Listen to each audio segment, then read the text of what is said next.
They say a man builds his house twice, once with his hands and once with his heart. I built mine with both.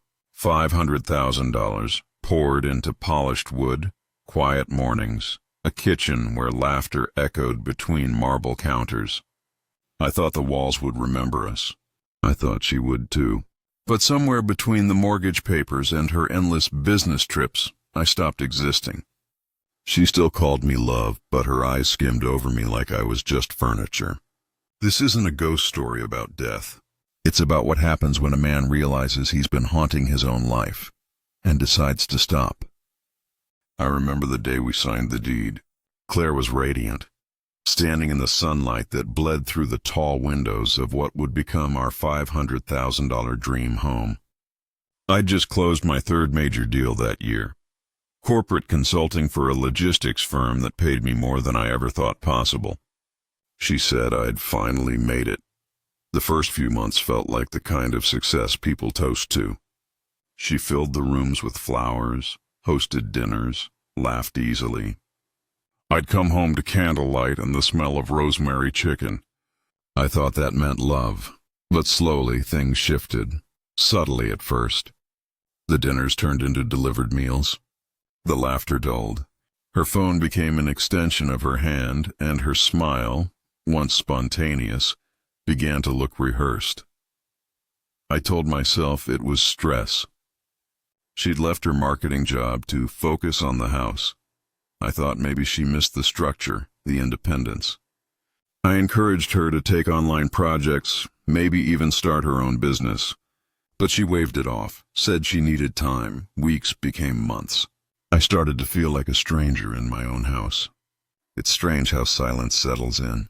Not like a bomb, but like dust.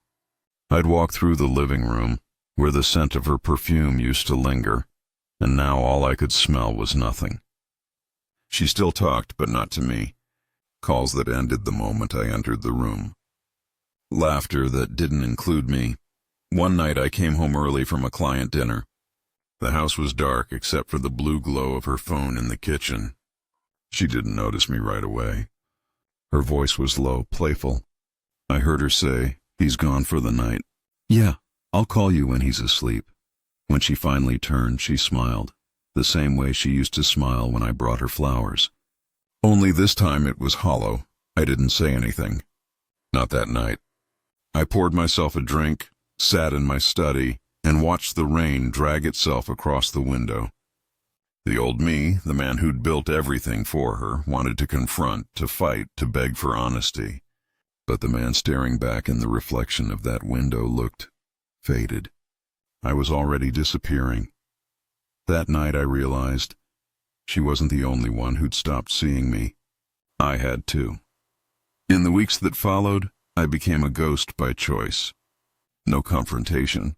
No accusations. I went quiet. But silence is its own weapon. It forces people to reveal what they hide. I started noticing details, things that didn't add up. New jewelry I hadn't bought.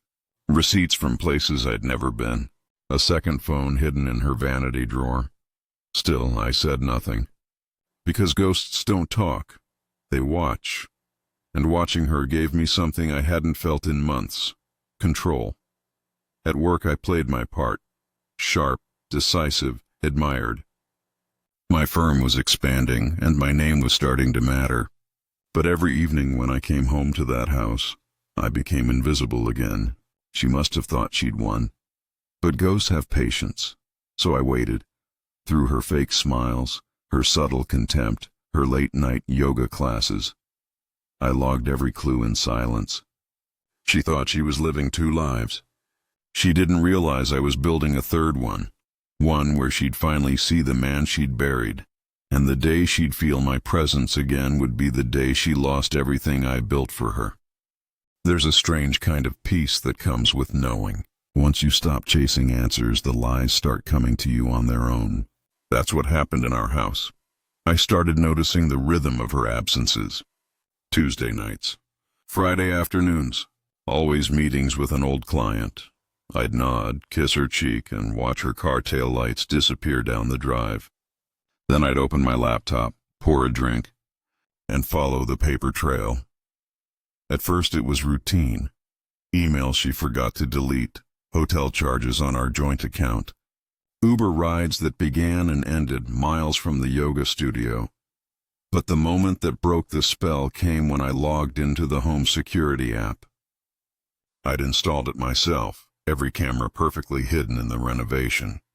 I hadn't checked it in months. On a random Friday night, I opened the feed. There she was, in the kitchen I built, wine in hand, laughing with a man in a suit. He wasn't touching her, not yet. But his familiarity said everything. She leaned toward him like a flame leaning into oxygen. Then they went out of frame. I didn't rage. I didn't smash anything. I just sat there, the ice melting in my glass, and realized I wasn't surprised. She hadn't betrayed me that night. She'd simply confirmed it. That was the moment I stopped being the ghost and started being the architect again. The next morning, I told her I had a conference out of state. She smiled too quickly, wished me good luck, and by evening she'd texted me twice. Hope your flight's okay, then miss you already. I almost admired her craft, almost. I didn't fly anywhere. I checked into a small hotel downtown under my company's corporate rate. From there, I began rebuilding my presence, digitally, legally, financially. For weeks, she thought I was gone half the time.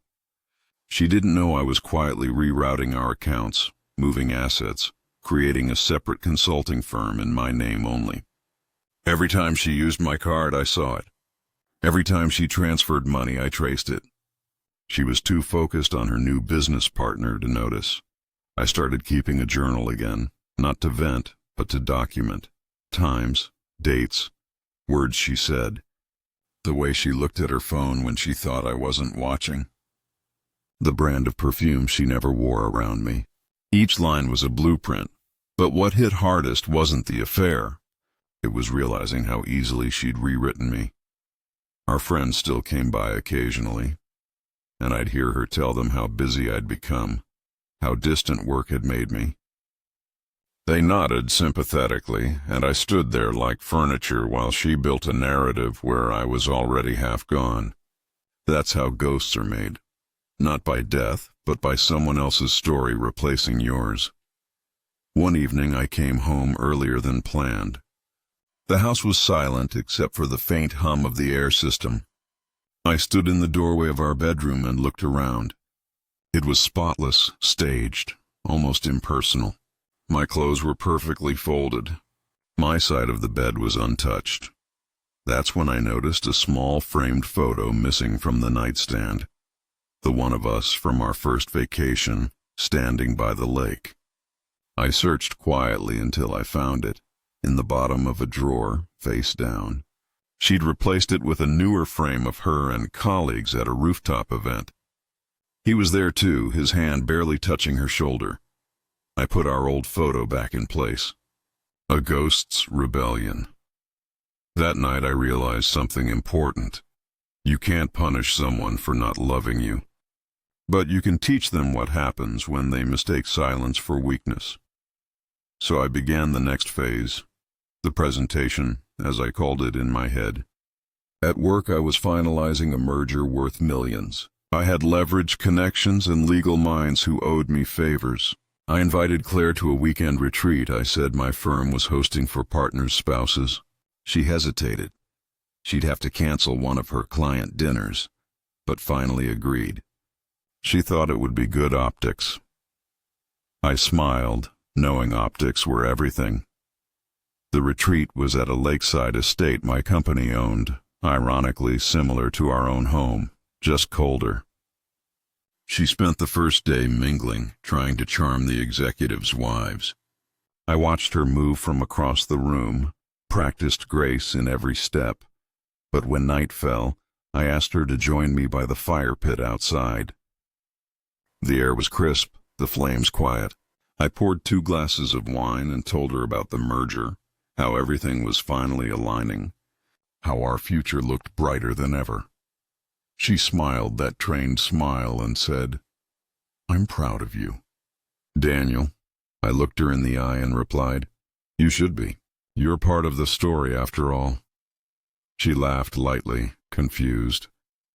Then I handed her an envelope. Inside were printed statements, photos, screenshots, evidence so thorough it could have been an audit. Her laughter vanished. She tried to speak, but I raised a hand. "I'm not here to fight," I said. "I'm here to remind you that I still exist." She asked what I wanted.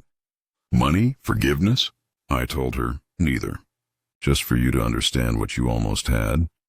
Then I walked away, left her by the fire, the flames painting her face with flickering guilt. I didn't need a scene. I didn't need tears. I just needed her to realize the man she'd turned into a ghost was the one who built every wall around her comfort. Back home, I could feel the shift.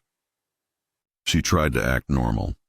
Forced small talk, half-hearted breakfasts, sudden plans canceled. But the illusion had cracked. She knew that I knew. That tension was better than revenge itself. It made her cautious, almost polite again. For the first time in years, I felt visible. I wasn't done, though. Not yet. I hired an appraiser to assess the house for refinancing. She thought nothing of it. But I'd already begun transferring ownership of my half into a trust she couldn't touch. Quietly, cleanly, legally. Within a month, I was almost gone, on paper. But ghosts, I learned, leave behind one final echo. I wrote her a letter. Short, almost kind. "Claire, this house was meant to be a home. Somewhere along the way, we both forgot what that means. I hope you find what you're chasing. Daniel." I left it on the marble counter beside her favorite glass of wine. Then I took my bag, locked the door, and drove away. As the house disappeared in the rearview mirror, I realized I didn't need to haunt it anymore. She could keep the shell, the walls, the furniture, the mirror that would remind her who she'd been when she lost me. My revenge wasn't loud. It was absence. Because when someone builds their life around your presence, the moment you disappear, truly disappear, they start to crumble. And for the first time, I wasn't the ghost. She was. Silence has an echo. You don't hear it right away. It grows in the empty spaces you leave behind. In the weeks after I left, I could almost feel the echo traveling back through the $500,000 house I built. Claire didn't call.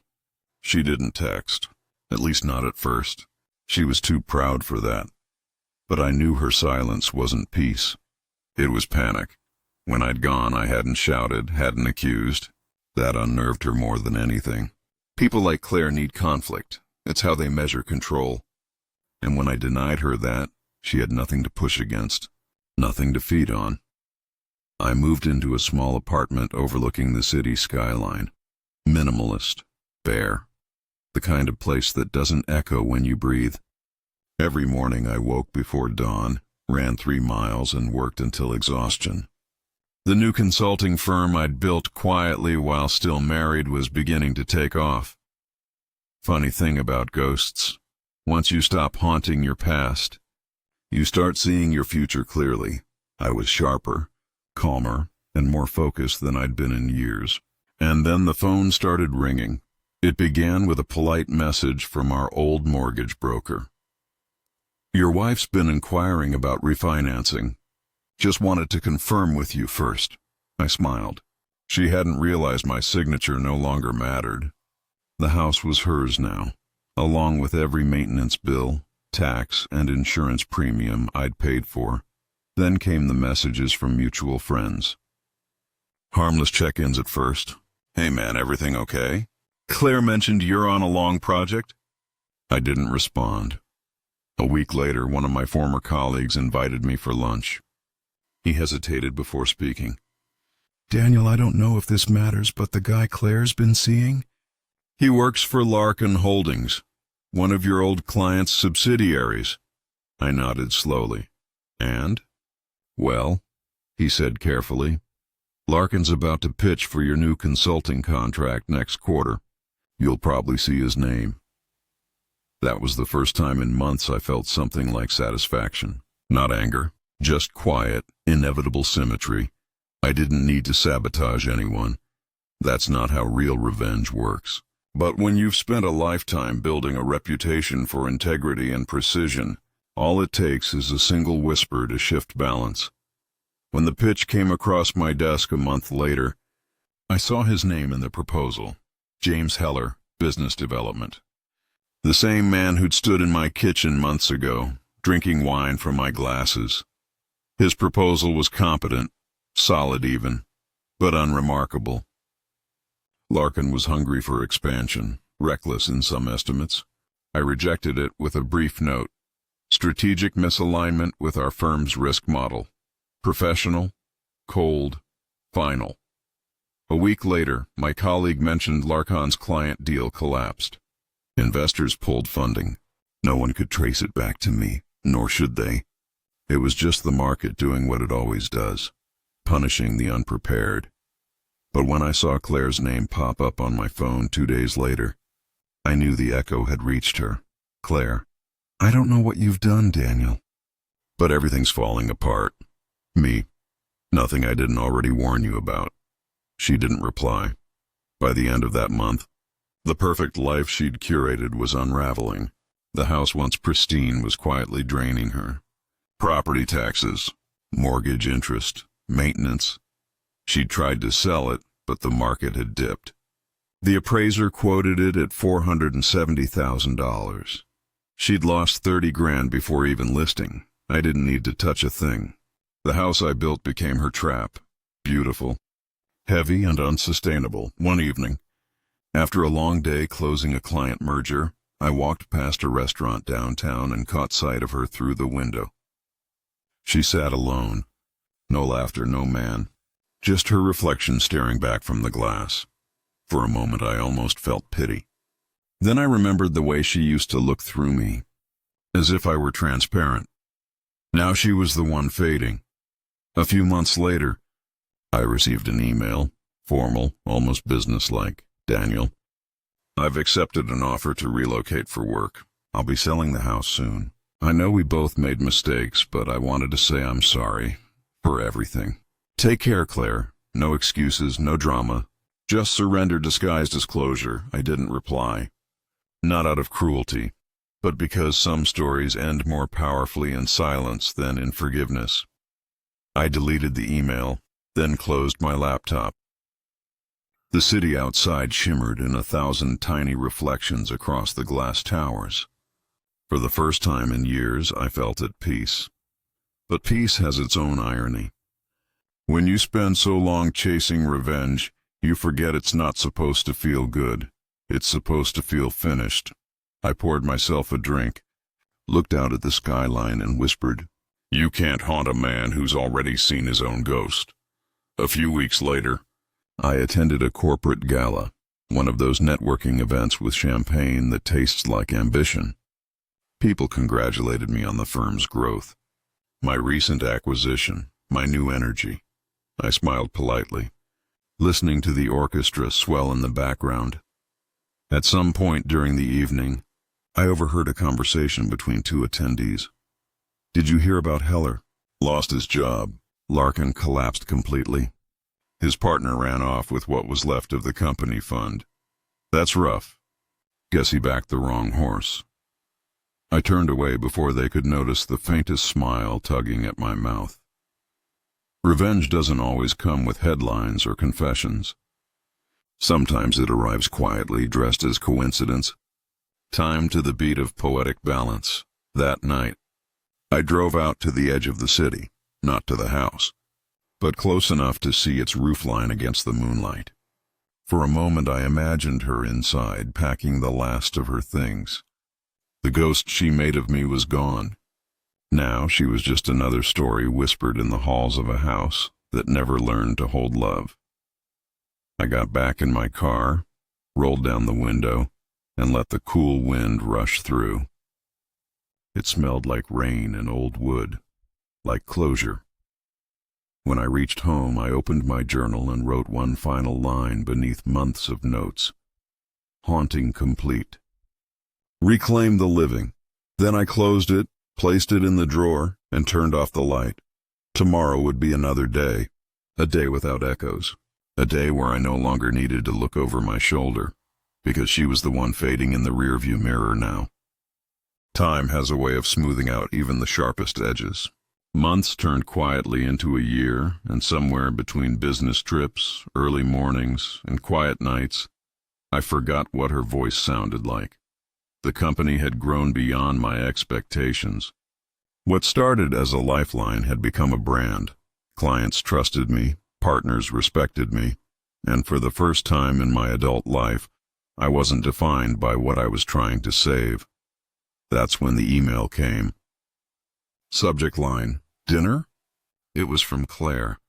Short, polite, said she was in town for a few days and wanted to catch up. No excuses, no sentimentality, just the tone of someone who'd spent enough time rehearsing detachment. I read it twice. Not because I was tempted, but because I was curious. Curiosity, after all, is what built my career. I agreed to meet her. One dinner couldn't haunt me anymore. We met at a small restaurant downtown, the kind of place that didn't exist back when we were still married. She arrived late, as always, dressed in quiet luxury. Her smile was cautious, her posture practiced, but something about her eyes gave away the exhaustion beneath the surface. "Daniel," she said softly, like tasting a word she hadn't spoken in years. "Claire," we ordered. She talked first, about work, about moving to another city, about how she'd been rebuilding. She used all the right words. But beneath them, I could hear the tremor of someone who'd run out of people to lie to. When she finally paused, I asked, "So why now?" She looked at me for a long moment, then exhaled. "I just wanted you to know I'm sorry for what I did, for how I made you feel invisible." There it was, the apology. Late, imperfect, but real enough to hang in the air between us. I didn't feel anger, not even satisfaction, just distance.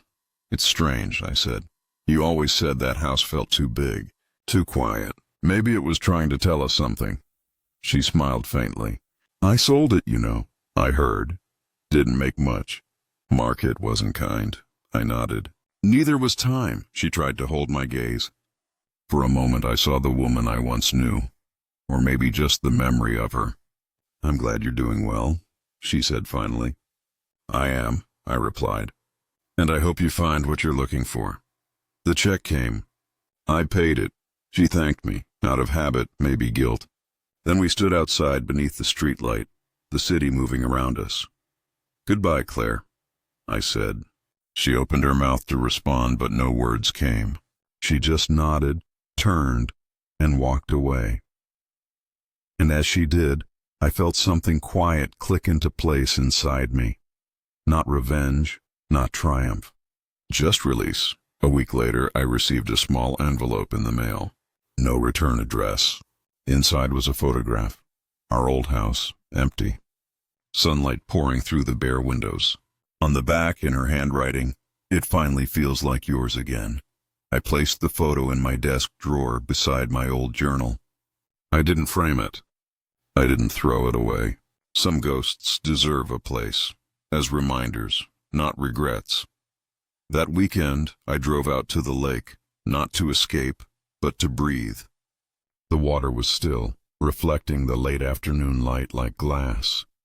I stood there with a coffee in hand, feeling the quiet weight of everything I'd lost and everything I'd gained. I realized that revenge had never really been about her. It was about reclaiming the part of myself I'd handed over piece by piece, hoping love would fill the gaps. But love doesn't fix absence. It just teaches you how to live with it, and yet, standing there by the water, I felt whole again. Because I'd built something stronger than a house. I'd built myself. A few months later, I bought a new property, smaller, simpler, overlooking the city lights. The agent asked if I planned to renovate. I smiled. "No, this one's staying the way it is. I've done enough rebuilding for a lifetime." Sometimes I sit on the balcony at night, drink in hand, and watch the reflection of the skyline dance across the glass. It's strange. I used to think reflections meant you were looking back. Now I know they're just proof that the light finally found its way through. And when people ask me about the house, the one that cost me $500,000 and a version of myself, I tell them the truth. It wasn't a mistake. It was a lesson. If you've ever built something for someone who forgot to see you standing in it, remember this. You don't have to haunt the past to get closure. Sometimes walking away is the loudest kind of revenge there is. If you felt this story, hit like, drop your thoughts in the comments, and subscribe for more true stories of quiet revenge and rediscovered strength. Because some ghosts don't need to be feared. Some just needed to be seen one last time.